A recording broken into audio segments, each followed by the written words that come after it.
എല്ലാ പ്രേക്ഷകർക്കും ഒരിക്കൽ കൂടി പുതിയൊരു വീഡിയോയിലേക്ക് സ്വാഗതം. നമ്മൾ എത്തിയിരിക്കുന്നത് തമിഴ്നാട്ടിലെ തേനി ജില്ലയിലാണ്.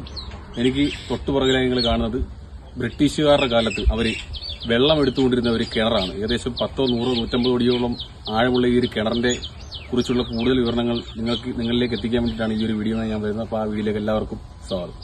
നിങ്ങൾക്കിത് കണ്ടാൽ ചെറിയ ഒരു കുഴി പോലെയോ അല്ലെങ്കിൽ ഒരു കിണർ പോലെയൊക്കെ തോന്നിയെങ്കിലും ബ്രിട്ടീഷുകാരുടെ കാലത്ത് അന്നത്തെ മനുഷ്യർക്ക് വെള്ളമെടുക്കാൻ വേണ്ടി അവർ നിർമ്മിച്ച ഒരു നിർമ്മിതി തന്നെയാണ്. കിണറാണിത് നമ്മൾ കാണുന്നത്. ഏകദേശം പല ജീവികളും അതിനകത്ത് ജീവിക്കുന്നുണ്ട്. ഏകദേശം ശബ്ദം നിങ്ങൾക്ക് ശ്രദ്ധിച്ച് നോക്കിക്കഴിഞ്ഞാൽ കാണാൻ സാധിക്കും. മലമ്പാമ്പ് വരെ. അപ്പോൾ ഏകദേശം മലമ്പാമ്പ്, അതുപോലെ തന്നെ പാമ്പുകളും മറ്റ് ജീവികളും എല്ലാം ഉള്ള ഒരു കിണറാണിത്.